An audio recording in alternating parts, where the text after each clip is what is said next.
Hello and welcome back to the Hornby Magazine workshop for a video all about Hattons' new Gresley O-gauge coaches in teak livery.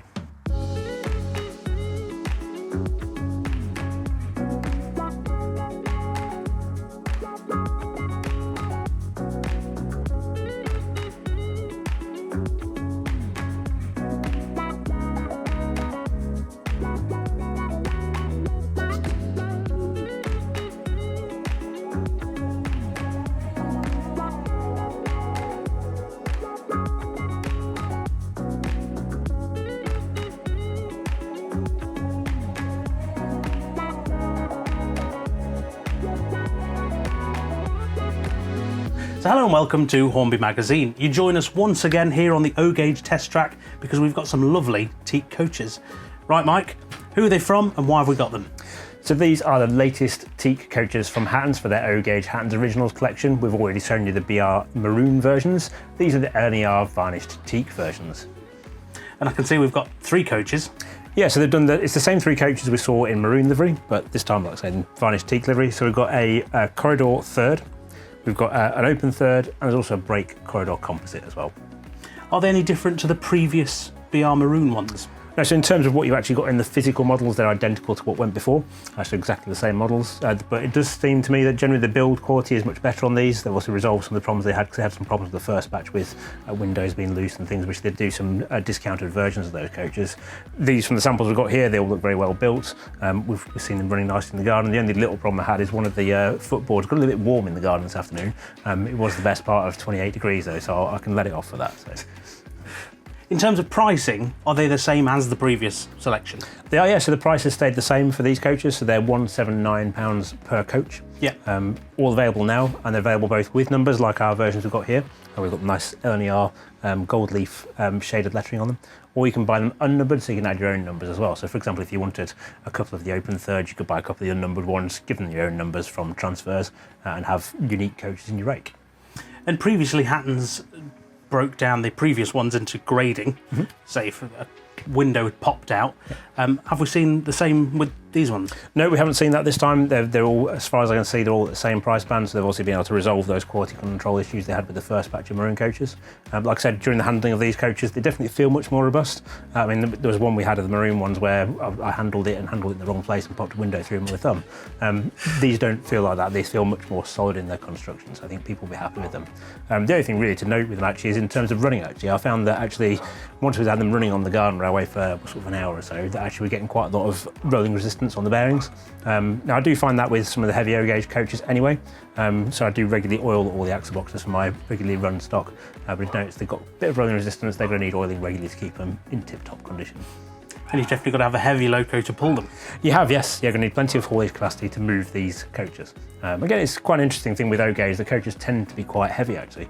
The Dapple Mark 1s are one of the lightest ones. I actually really like those. They're nice and free running as well. And so far I've had really good results with those. It'd be nice to see some of that weight reduced in some ways. You've got to have some weight in a coach, obviously, so it doesn't bounce off the track. But to have it at a right level where the motive power that's available can comfortably handle it as well would be really good. So. Maybe we could explore taking some of the weight out of these coaches. Yeah, it is something actually I've meant to look at with the Haldgen O-gauge Mark 1s myself to run on my own railway. We'll be looking at it with my parcels van soon, because I've got to take some of those apart to do some repainting on them. So explore how the vehicles come apart and what you can do with them. So there's definitely some options to be able to do things like that. So. But it would be quite a complex thing taking one of these things apart just to take the weight out. So. Not to mention expensive if it goes wrong. Well, exactly. Yeah. I mean, the best route forward, if you have got rolling resistance with any of your wheel sets, particularly with O-gauge and even with double O-gauge, to be honest, I mean, like for example, backroom Mark 1s, I quite regularly oil those as well to keep them in best condition. It's just to use a bit of oil on the bearings. I just use typical model oil, the model oil you can buy from a model shop to oil your mechanisms for your locomotives. Just a couple of drops of that on each pinpoint axle as it goes into the bearing. That'll keep them running much smoother and quieter and with less resistance as well. You've got to remember, if something is heavy and you've got a dry axle box, it's soon going to get hot and start causing itself a problem. Just like if you're running your car without oil in the engine, or if one of the preserved railways ran a steam locomotive without oil in the lubricator boxes, soon going to have a problem. So are we expecting any more Gresley coaches in the future from Hattons? Is it going to be the next generic coach selection? I don't know is the honest answer. I mean, at the moment they've done the teak ones, they've done the marine ones, they've done carmine and cream. So they're the main 3 liveries they could do for the coaches. The only other livery really that would be missing is a couple of liveries. They could do a couple of departmental breaks, for example. There's a couple of departmental coaches. They could also, if they'd done the buffet car, they could have done the blue and grey buffet car, which was the last Gresley teak to be in service as well. It just was genuinely finished in BR blue and grey, and we're seen running with Mark 1 stock.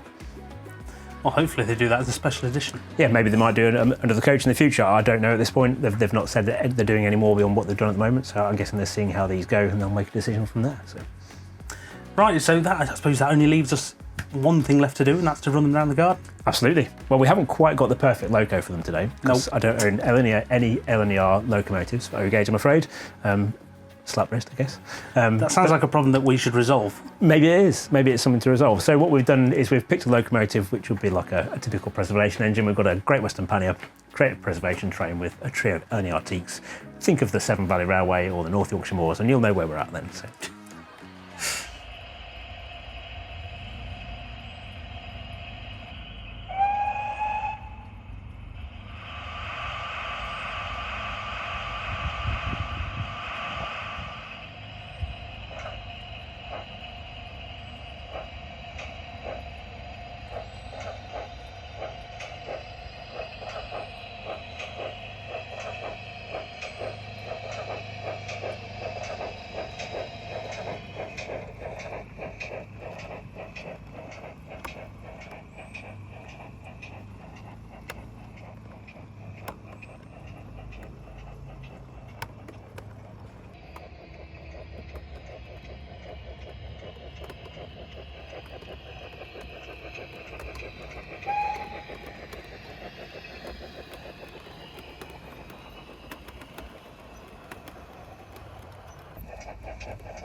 So that brings us to the end of our video with the Hattons Gresley teak coach. We hope you enjoyed watching this video with us. Don't forget you can read our full review in the latest issue of Hornby Magazine. That's issue 170, our August 2021 issue. Or if you are a Hornby Magazine or Key Model World subscriber, you can also log in and watch it online as well, which might be where you found this video.